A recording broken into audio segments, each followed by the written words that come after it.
सभी लोगों का बहुत बहुत नमस्कार है और आप सभी का स्वागत है क्लास में। आज हम लोग अपना टॉपिक कर रहे हैं एपी।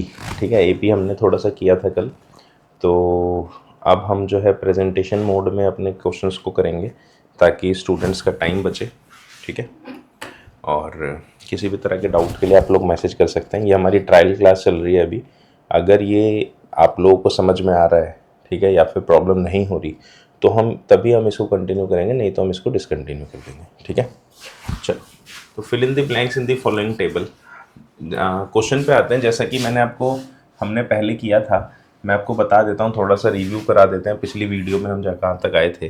पिछली वीडियो में हम लोगों ने जो है किया था यहाँ तक हमने एक फॉर्मूला किया था। हमने किया था कि a n nth term is equal to a plus n minus one multiply by d. ये हमारा एक फॉर्मूला था nth टर्म निकालने का। ठीक है, तो किसी भी क्वेश्चन में जब भी हमें nth टर्म या कोई भी टर्म निकालनी है तो उसका फॉर्मूला है। जैसे कि इसको थोड़ा सा और इलेबोरेट करते हैं। जैसे कि अगर मानो थर्ड टर्म है तो थर्ड टर्म का formula a plus three minus one into d हो जाता है, यानी कि ए प्लस टू डी। ठीक है, तो इसको शॉर्ट में जब हम करना शुरू करते हैं तो जैसे मानो A7 होगा तो A7 का फॉर्मूला हो जाएगा A plus six D. A10 का फॉर्मूला क्या हो जाएगा A प्लस नाइन डी। ठीक है, तो अब क्वेश्चन शुरू करते हैं। तो हमारे क्वेश्चन में हमारा जो क्वेश्चन है वो क्या है ये देख लेते हैं। जैसे क्वेश्चन ये है A इज इक्वल टू 7। हमको क्वेश्चन में क्या क्या गिवन है? A की वैल्यू 7 गिवन है, A की वैल्यू 7 गिवन है, D की वैल्यू 3 गिवन है, N की वैल्यू 8 गिवन है, AN। देखो यहाँ पे एक चीज़ मैं आपको समझा देना चाहता हूँ। पहले क्वेश्चन करने से पहले एक चीज़ समझ लेंगे कि N और AN, जिसने इन दोनों में डिफरेंस समझ लिया कि N में और AN में क्या डिफरेंस है, उसके लिए AP में कोई दिक्कत आएगी नहीं उसको। क्यों? क्योंकि यही चीज़ होती है जो हमको कंफ्यूज करती है AP में। ठीक है, तो मैं आपको क्लियर करने की कोशिश करता हूँ, थोड़ा सा ध्यान से समझना इस बात को। जैसे मानो मेरी एक AP है 3, 6, 9, 12, 15। इस एपी में जैसे 12 है तो ये कौन से नंबर पे आ रहा है? First, second, third, fourth. तो अगर मैं 12 की बात करूं तो इसका n क्या है? 4 है, क्योंकि इसका नंबर क्या है? चौथे नंबर पे आई। ठीक है, लेकिन अगर मैं इसका an बोलूं तो ये an क्या है? 12। an मतलब इसकी वैल्यू होता है अगर हमें नहीं पता, और अगर हमें पता है तो मैं इसी को लिख सकता हूँ कि ये A4 बराबर 12 है, यानी चौथे नंबर पे क्या आता है? 12 होता है। और हम an को कब यूज करते हैं? जैसे मानो मैं आपसे बोलूँ 3 का टेबल चल रहा है ये, तो मैंने सपोज करो बोल दूं 300 आएगा इसमें, तो मुझे ये नहीं पता कि 300 कौन से नंबर पे आएगा। तब हम इसको क्या लिखते हैं कि an बराबर 300, यानी कि 300 कहाँ आएगा तो है, लेकिन कहाँ आएगा ये नहीं पता। तो आपको, जिसको यहाँ पे अगर कोई डाउट नहीं है तो आपको एपी कहीं भी नहीं फंसाएगी। तो ये बात ध्यान रखें। अगर आपको ये बात समझ नहीं आ रही तो इसको भले 2 बार, 3 बार, 4 बार रिपीट करें, वीडियो को वापस बार बार देखें। जब ये क्लियर हो जाएगा तो आपको एपी में कोई दिक्कत आएगी ही नहीं। ठीक है, तो अब क्वेश्चन करना शुरू कर देते हैं। जैसे इस क्वेश्चन में ए दिया है, डी दिया है, एन दिया और एन दिया है। तो मैं बता देता हूँ हमारा क्या, हमको सिंपली करना क्या है, ए एन का फॉर्मूला लगाना है a plus n minus one multiply by d. और यहाँ पे देखो हमको ए एन की वैल्यू नहीं पता, ये नहीं पता, ए पता है, एन पता है और डी पता है। देखो फॉर्मूले में जब आपको एक चीज़ नहीं पता होती ना, तभी वो फॉर्मूला काम करता है। ठीक है, अगर आपको किसी भी फॉर्मूले में एक से ज़्यादा चीज़ें नहीं पता होंगी तो फिर वो फॉर्मूला काम नहीं करेगा। मतलब काम करेगा लेकिन आपको दूसरी चीज़ों की भी ज़रूरत पड़ेगी, वो अकेला काम नहीं कर पाएगा। ठीक है, तो जैसे कि अब हम आगे बढ़ते हैं। अब इसको सॉल्व करके मैं दिखा देता हूँ आपको। तो एन का formula a plus n minus one d. हमने क्या किया, एन की जगह क्या लिख दिया? 8, क्योंकि 8 दी गिवन है। तो 8th टर्म इसकी क्या हो जाएगी? ए की जगह वैल्यू क्या है? 7, एन की जगह हमने वैल्यू क्या डाली? 8, और डी की जगह वैल्यू क्या डाली हमने? 3। इसको सिंप्लीफाई किया, 7 + 21, आंसर इज 28।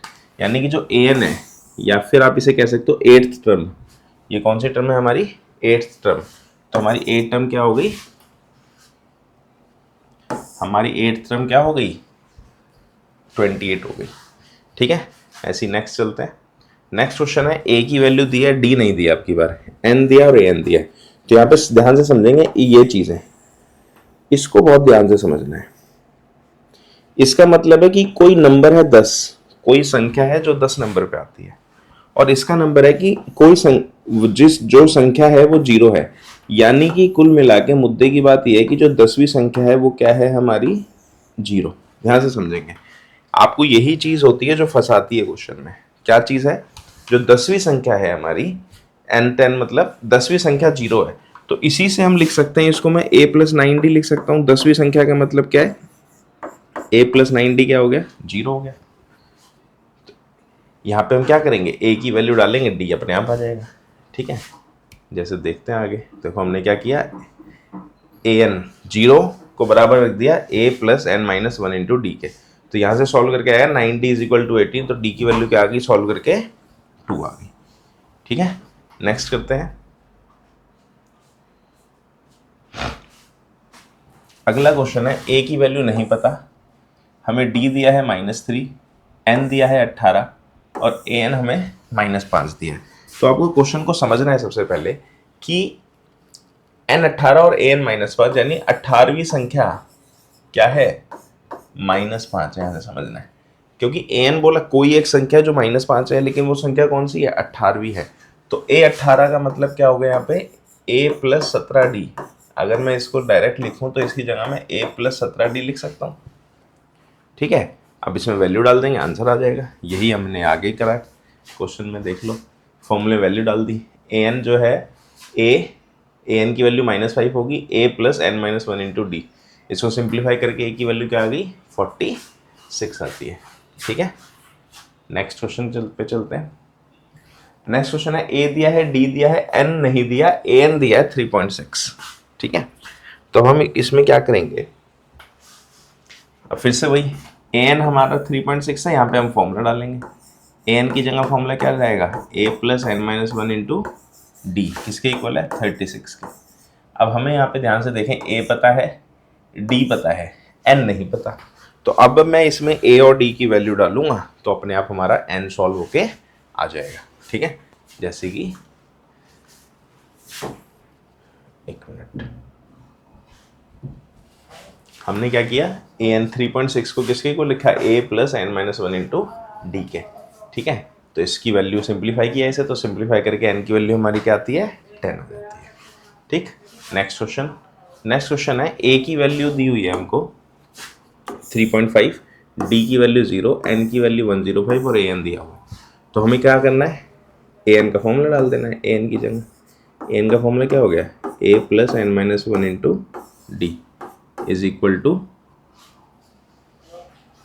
नहीं पता, वैल्यू में नहीं पता, लेकिन n पता है ना। इसे थोड़ा सा चेंज करते हैं, एक मिनट।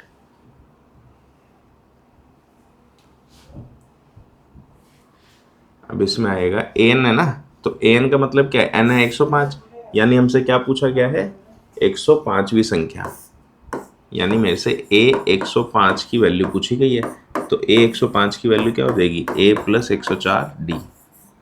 ठीक है, अब इसमें आंसर डालते हैं। तो a की वैल्यू हमारी आ गई 3.5, ठीक है, प्लस 104 हमें नहीं पता, और d की वैल्यू हमारी क्या है? 0। 104 की वैल्यू क्या नहीं पता, वैल्यू तो है ही वो, तो आंसर आ गया हमारा 3.5। ठीक है, बाकी अभी से आगे देख लो आप लोग सॉल्व करके, मैं आपको दिखा देता हूँ सॉल्यूशन इसका। तो ये नेक्स्ट आएगा, जैसे कि मैंने a105 को 3.5 + 105 -1 इंटू 0 रख के सॉल्व किया, तो एक 3.5 आ गया। ठीक है, नेक्स्ट में हमको चूज द करेक्ट आंसर है। 30th term of the AP. अब ये एपी हमें गिवन है 1074। ठीक है, अब ये एपी गिवन है, तो इस एपी के अंदर हमें a की वैल्यू क्या हो गई हमारी? इस एपी से अगर मैं निकालूं, a की वैल्यू 10 हो गई, और हमारी d की वैल्यू क्या हो गई? 7 - 10 यानी कि -3। तो हमसे पूछा क्या? 30th term. तो इसकी जो 30th टर्म है, तो a30 का फॉर्मूला क्या हो जाएगा? a+29d। यहाँ से a की वैल्यू क्या होती है हमारी? 10, और d की वैल्यू क्या हो गई? -3। 10 - 3 27, 3 दूनी 6 और 2 8, तो आंसर आ गया -77। ठीक है, नेक्स्ट क्वेश्चन, इसको आगे लेके चलते हैं अब। तो इसका सिंप्लीफिकेशन यहाँ पे वही है, a की वैल्यू दी है, d की वैल्यू -3, हमने फॉर्मूले में वैल्यू डाली, सॉल्व करके आंसर क्या आता है हमारा? -77 आता है। ठीक है, next question, 11th term of the AP given है। तो इस एपी को हमने क्या किया? ए पी में से ए की वैल्यू क्या आ गई -3 और डी की वैल्यू क्या आ गई -½ -3 -½ +3 -1 + 6/2 5/2 डी की वैल्यू क्या हो गई हमारी 5/2 हो गई। ठीक है, हमें निकालना क्या है 11th टर्म। तो 11th टर्म के लिए फॉर्मूला आ जाएगा A11 = A + 10। ठीक है, इसको सिंप्लीफाई कर देंगे वैल्यू डाल के। ए हो गया हमारा -3, डी हो गया हमारा 5/2। तो 2 से कटा 5, -3 + 25, आंसर आता है 22। ठीक है,